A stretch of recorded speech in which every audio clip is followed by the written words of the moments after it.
Olá, boa noite. Vou colocar aqui o tema da live.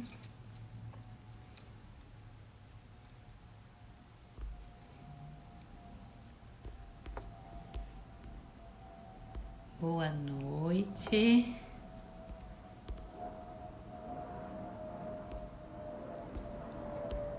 Vou colocar o tema da live aqui.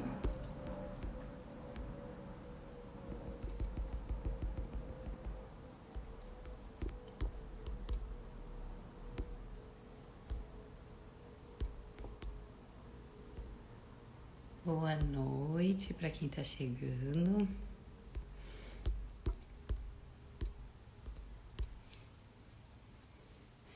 Boa noite. A professora Paula já está aqui.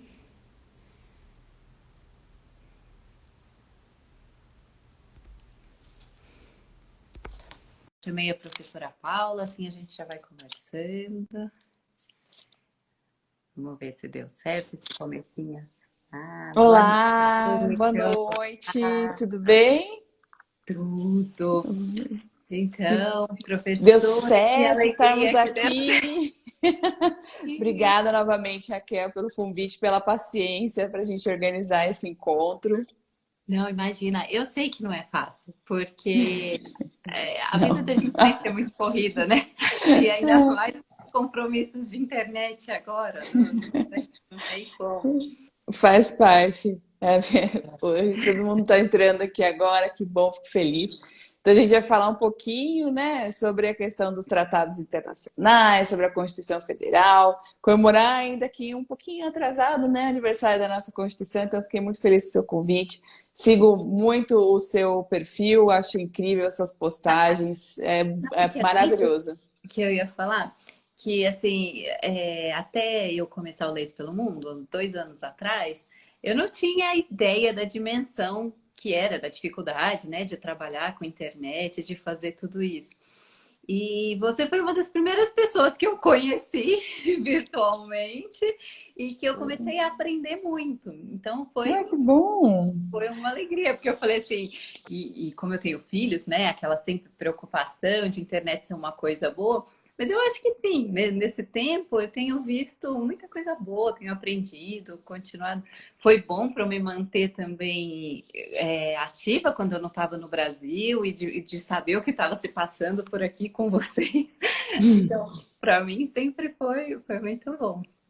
Ah, eu também acho. Acho que a pandemia ela trouxe vários desafios, mas a questão da internet ela veio para ficar, né? Ela já existia, claro, obviamente, mas essa forma de conexão de pessoas fez com que a gente saísse de uma zona de conforto, né? De conhecer a pessoa. O que a gente fazia antes era um movimento contrário. A gente conhecia pessoalmente e se conectava virtualmente. Hoje a gente está se conectando virtualmente para posteriormente se conhecer, pessoalmente. Então, fico muito feliz da gente estar nessa conexão internacional. Eu te Ah, agradeço muito, então, também pelas nossas conversas, por todo o conteúdo, que a gente possa seguir assim. Mas vamos lá, né, Paula? Aqui em São Paulo, um frio. Vamos aquecer o coração com a Constituição. vamos aquecer o coração com a Constituição. Bora lá. Paula, então a gente sabe, né, que a história da democracia no Brasil é muito recente, que a Constituição de 88 inovou, trouxe muita coisa nova, principalmente os direitos das minorias, que ainda é algo que a gente está aprendendo e colocando em prática, né? Eu acho que ainda vamos ter um longo caminho pela frente, não é Vamos. algo rápido. Mas, de qualquer forma, lembrar do nosso passado, de todas as constituições, desde a de 1824, né, passando por todo o período depois da ditadura, e chegar até essa Constituição, a Carta, né, a Constituição Cidadã, também é algo bom. Você não acha assim que é um progresso para o Brasil, algo promissor? Olha, a Constituição de 88, né, então essa questão da nossa história, eu acho também muito importante e foi uma minha aula da manhã e vai ser a aula que eu vou lecionar agora, casou o mesmo tema, no mesmo dia. E minha pergunta também foi para os meus alunos foi exatamente essa: qual é o significado da Constituição Federal para a nossa ordem interna e internacional? Porque nós estávamos no período ditatorial e a gente percebe que os compromissos que o Brasil fazia, né, eram quase compromissos aí para, entre aspas, inglês, ver, né? Então o Brasil, por exemplo, fazia e faz parte, né, do Sistema Interamericano de Direitos Humanos e não tinha ratificado a Convenção de 69. Ele faz isso em 92 e faz isso, e não é à toa, porque a Constituição de 88, seu artigo 4º, ela dá essa abertura, né, para a ordem internacional, então tem esse significado de levar em consideração o contexto mundial e também o contexto interno. Então, ela mostra que para a construção de direitos é preciso também estar inserido internacionalmente. E internamente ela traz essa ruptura do que a gente vivia. Era justamente romper com aquilo que a gente vivenciava de silenciamento de direitos para a construção de direitos. E não dá para falar de direitos fundamentais sem pensar nessa perspectiva, nessa construção de direito internacional de direitos humanos. Então, o Brasil, aberto a essa condição, traz também no bojo da sua legislação a modificação de direitos. E aí, eu gostaria de ressaltar os 3 primeiros incisos do artigo 5º da Constituição Federal. O primeiro inciso é justamente sobre a igualdade entre homens e mulheres. Então, o Brasil, que estava naquele exato momento refletindo sobre a sua mudança e como ter essa mudança e fazer essa transição, não é à toa que no primeiro inciso ele coloca a igualdade entre homens e mulheres, porque essa não discriminação é um direito humano já consolidado em diversos tratados internacionais, já tinham sido consolidados em diversos tratados naquele momento, e o Brasil tinha, e aí o impacto interno, um Código Civil de 16, em que a virgindade era um direito do marido, né, em que você tinha a incapacidade relativa da mulher, em que você tinha a discriminação da mulher para receber herança. Então não fazia o menor sentido. Então a gente tem um impacto internacional no interno e o interno fazendo com que o Código Civil de 16 não mais pudesse existir, porque ele claramente era uma legislação que trazia a diferença entre homens e mulheres. O inciso 2 traz o princípio da legalidade. Ninguém vai fazer algo senão em virtude de lei, que você brinca com os alunos. O primeiro inciso da Constituição que todo mundo quer tatuar, né? Não faço nada senão em virtude de lei, porque, né, estamos aqui justamente para impedir que eu seja obrigada a fazer algo. Aí brincadeiras à parte, mas qual que era a preocupação? Essa arbitrariedade, né? De nós termos o Estado se utilizando do seu poder para ter uma arbitrariedade na vida do indivíduo. E aí o terceiro inciso, justamente trazendo a proibição da tortura. A proibição da tortura é o ius cogens, né? Não tem a possibilidade, o Estado pode fazer parte ou não de um tratado de direitos humanos que trate sobre direito, sobre a questão da tortura, e esse Estado continua sendo obrigado a cumprir, porque faz parte desse direito cogente que é o ius cogens. E aqui, só uma pausa para o meu querido amigo, o professor Felipe Martarelli, coloca, né, que até 62 mulher casada era incapaz. Exatamente. A gente tinha também o Estatuto da Mulher Casada. Então, assim, totalmente contrário à ordem internacional daquele momento. Então, a gente tem essa mudança a partir da Constituição de 88, que aprimora essa abertura para o âmbito internacional, na minha visão, com a emenda constitucional 2004, de 45 de 2004, que traz o parágrafo 3º ao artigo 5º e leva a determinados tratados de direitos humanos ao status constitucional. Então, já que a gente entrou nesse tema, eu sei que tem né, o professor que está por aqui, mas sempre passa, sabe, no meu Instagram, pessoas que querem entender, mas que não são da nossa área, né, que não são da área jurídica. Então, quando eu começo a falar, eu sempre explico lá do comecinho. E eu acho que seria legal a gente falar aqui um pouquinho o que é um tratado internacional. Para daí a Adoro. Acho ótimo. Então eu vou dar a base legal, porque estamos no direito, né? Mas eu vou dar o conceito mais masticadinho, sem esse juridiquês que acaba afastando ao invés de incluindo. Então, a base legal que a gente vai analisar onde está escrito, né, o que é um tratado, no artigo 2º da Convenção de Viena sobre o Direito dos Tratados. Lá está escrito que é tratado. O tratado é esse compromisso, né, pensar como se fosse um grande guarda-chuva, o tratado, né, no direito internacional, eu digo. Porque ele é um guarda-chuva em que vai abarcar uma declaração, que vai abarcar uma convenção, que vai abarcar um tratado, cito 6, como, por exemplo, o Tratado Bilateral de Cooperação em casos de extradição. Então, o tratado é um compromisso por um sujeito de direito internacional.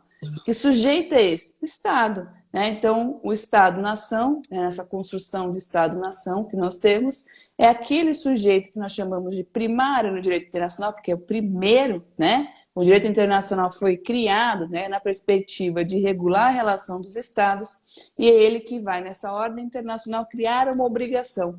É uma fonte do direito internacional público, então é uma norma. Significa que ele deve ser cumprido de boa-fé entre as partes, né?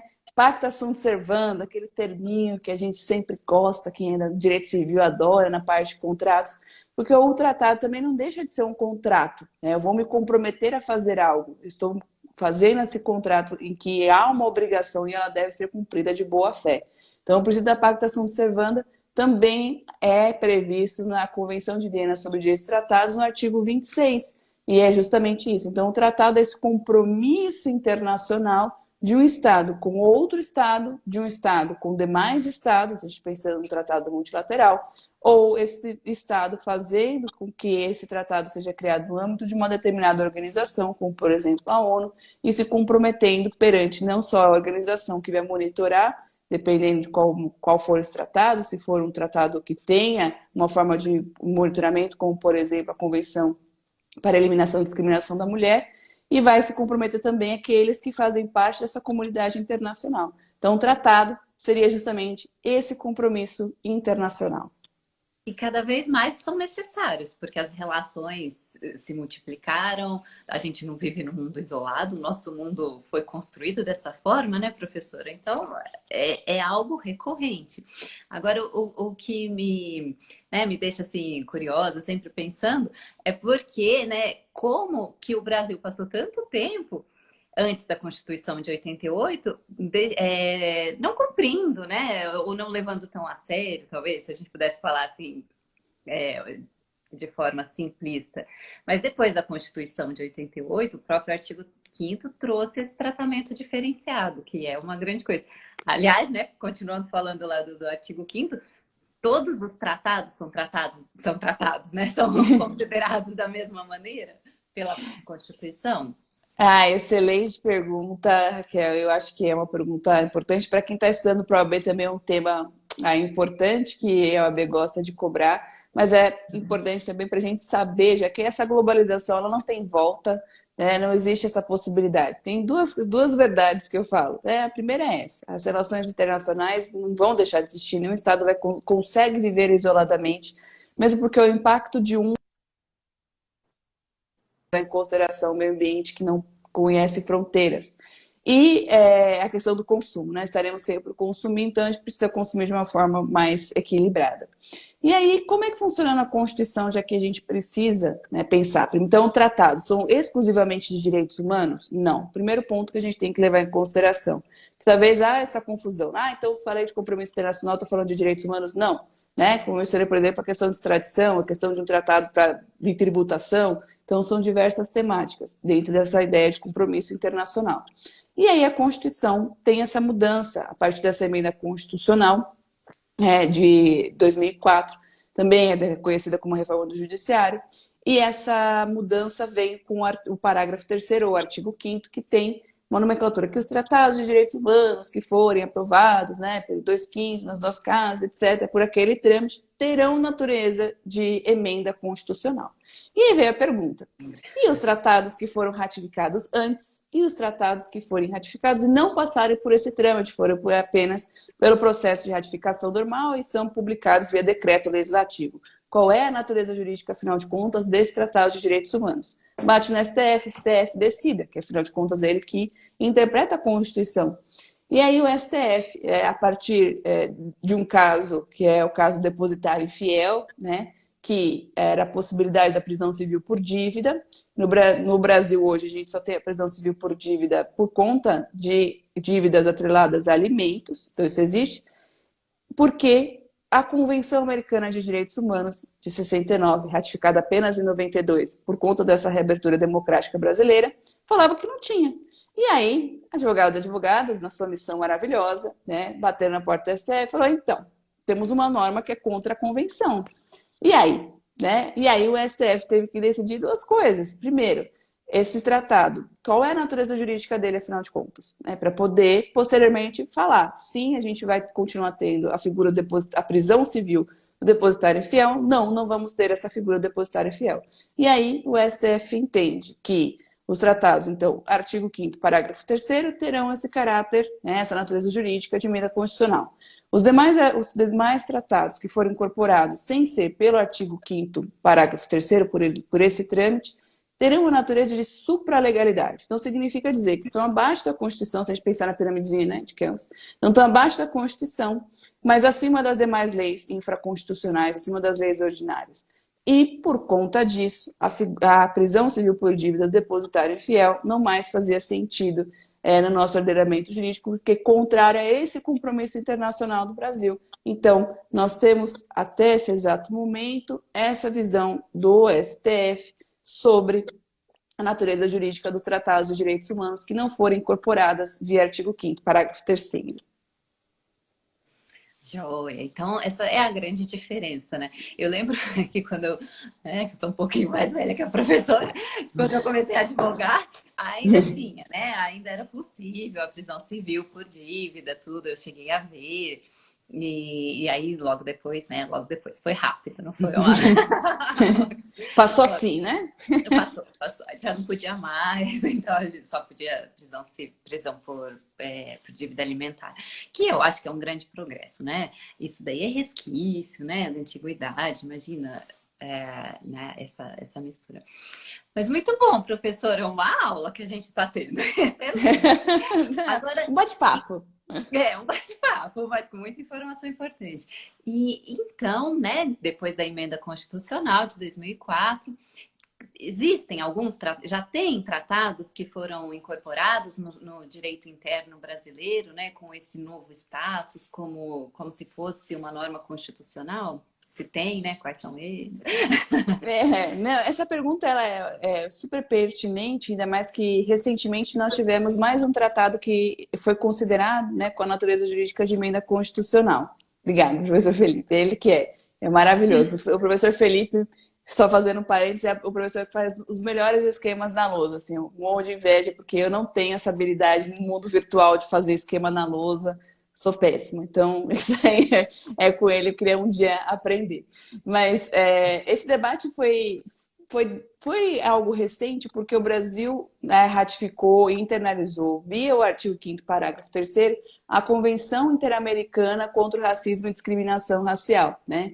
E é uma do sistema interamericano. E aí, com essa ratificação, via artigo 5º, parágrafo 3º, que trouxe essa característica, essa natureza jurídica de emenda constitucional, Aí eu vi as notícias, falando, bom, o Brasil está no 4º, né, Tratado de Direitos Humanos com essa emenda. Então, se a gente levar em consideração os demais tratados, né, que são muitos tratados de direitos humanos que nós fazemos parte, é um número que poderia ser melhor, né? Acho que a natureza jurídica de emenda constitucional dos tratados de direitos humanos fortalece os direitos humanos como um todo. Mas, melhor ter a figura do que não ter.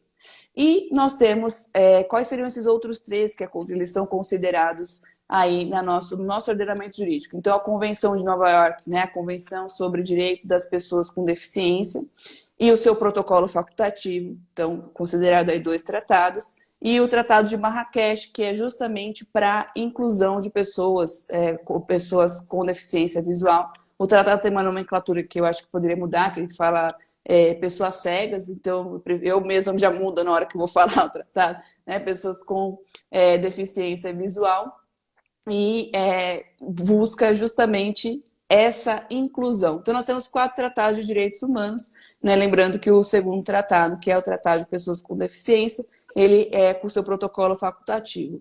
Então, era uma pegadinha. E aí eu achei interessante que alguns professores começaram a discutir, não, são 3, outros não, são 4, né? Mas não, né? São realmente 4 por conta desse protocolo facultativo.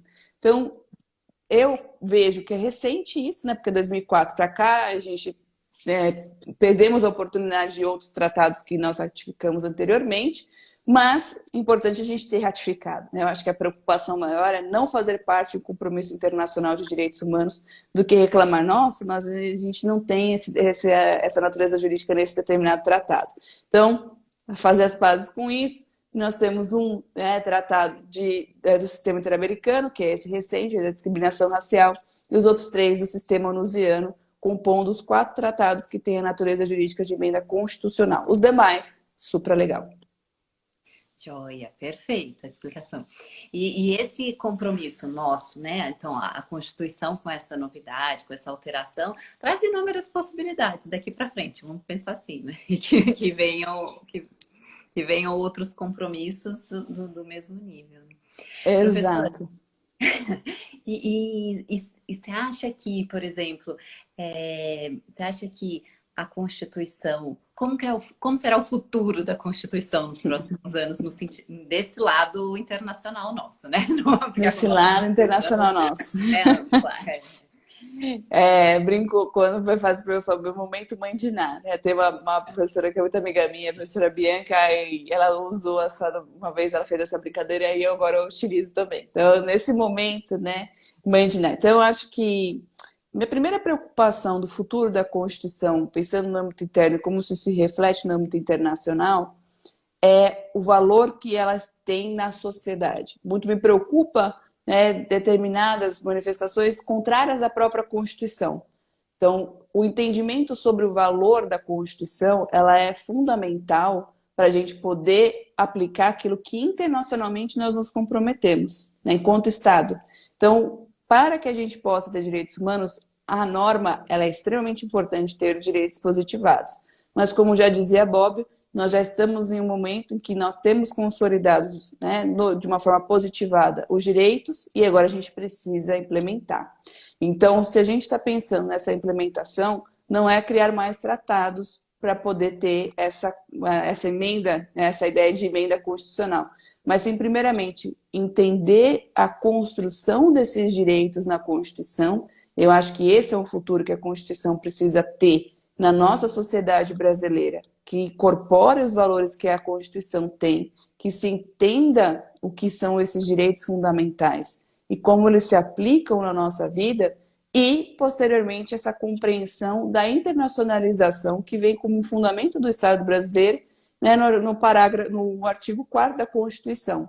Então, o diálogo Constituição vem com um diálogo entre os sistemas, né, no caso, o nosso sistema interamericano e o sistema onusiano, e também essa necessidade de um diálogo entre as decisões da Corte Interamericana, por exemplo, das decisões dos órgãos de tratado da ONU, além de uma necessária direito comparado, podemos dizer assim, entre os países que vivenciam realidades próximas a nós. Eu acho importante a gente ter um direito comparado, por exemplo, Brasil e Alemanha, mas a gente tem que também entender como que as cortes constitucionais latino-americanas têm decidido. Então, esse diálogo constitucional é algo que eu acredito que também esteja dentro desse futuro próximo, né, de nós. Então, é muito mais essa aplicação do entendimento da Constituição com esse viés internacional, indo tanto para outras cortes constitucionais,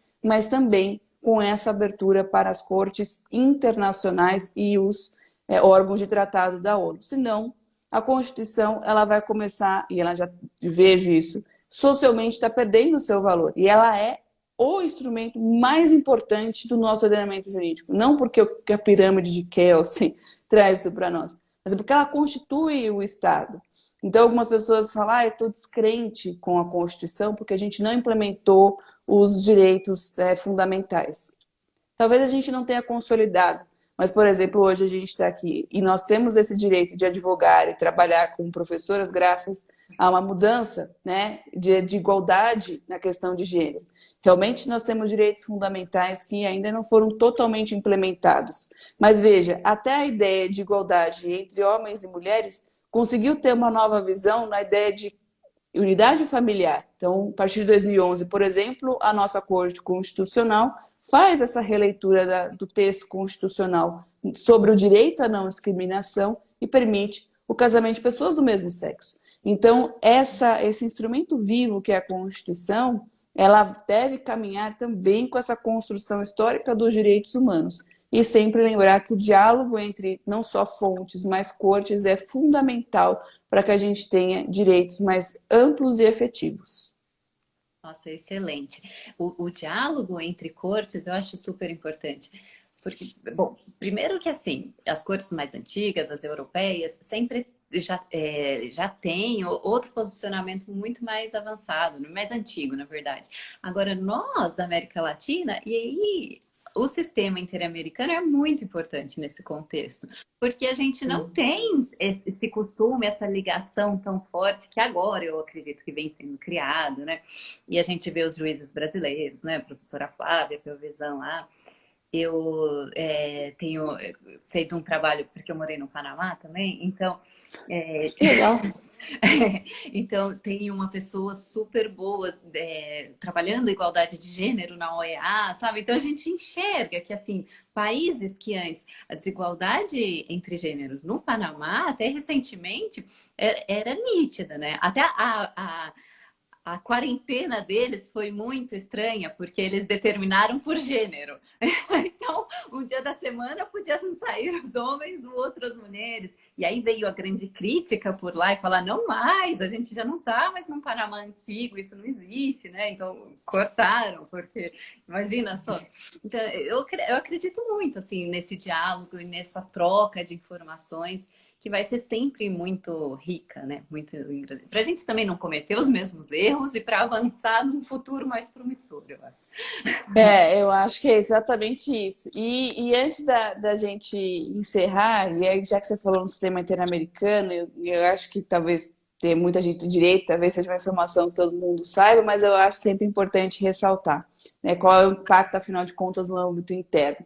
Então, com essa abertura da Constituição e essa participação mais ativa do Brasil, né, no âmbito internacional, na questão de direitos humanos, e não só participando das organizações, porque o Brasil é membro fundador de diversas organizações internacionais, mas ele passa a ratificar os tratados de direitos humanos e efetivamente trazer políticas públicas para esses tratados, posteriormente à Constituição de 88. Nós temos o caso Maria da Penha, no Sistema Interamericano de Direitos Humanos, que é o caso da comissão. Então, a Lei Maria da Penha veio justamente de uma condenação do Brasil na Comissão Interamericana. Dentre as formas de reparação, a comissão diz que o Brasil precisa de uma legislação de violência doméstica, mesmo porque a gente faz parte da Convenção Belém do Pará, do sistema interamericano. Belém do Pará então, foi ratificada aqui, né? No Brasil, enfim, em 1994. E até aquele exato momento da condenação do Brasil, no caso Maria da Penha, a gente não tinha uma legislação tratando sobre violência doméstica. E hoje a gente tem, e vai comemorar aniversário da legislação, 15 anos da Lei Maria da Penha, mas pensar também como que a gente pode efetivamente trazer o internacional para o interno. Então, já sabendo que esse diálogo com o internacional, ele já acontece, o que a gente precisa é fortalecê-lo. Ai, com certeza. Professora Paula, em tempo, vamos encerrar, porque a professora vai entrar em aula agora. Vou, eu acho que por enquanto não tem nenhum aluno aqui, né? Mas eu estava com a aula mais ou menos aberta, então já vou entrar aqui. Mas, novamente, muito obrigada. Passou muito rápido, eu adorei. E, de novo, parabéns pelo perfil, parabéns pelas suas iniciativas. Continue. Eu acho que o conhecimento que você transmite de uma forma tão democrática no seu Instagram é essencial. Então, permaneça. Muito obrigada novamente pelo convite de estar no seu Instagram essa noite. Espero ter contribuído para esse diálogo de alguma forma e fico à disposição para próximos encontros. Ah, com certeza, que delícia, muito bom. Eu agradeço demais, professora Paula. Primeiro, pelos nossos contatos anteriores, você sempre foi super generosa, super acolhedora, então eu agradeço demais também. E quem sabe a gente se encontra em breve por aqui também, porque eu tinha algumas perguntas, mas eu vou deixar aberto, depois eu te mando, porque não vai dar tema. A gente Mas faz quem outra sabe live. até um convite para uma próxima. Quem quiser deixar, me Exato, mandar também e a gente vai conversando. Muito com obrigada. certeza. Eu que agradeço.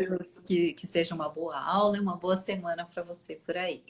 Para você também, querida. Um beijo e um abraço a todos e todas que nos acompanharam. Até breve, pessoal. Tchau, tchau. Obrigada, pessoal, por participar aqui com a gente.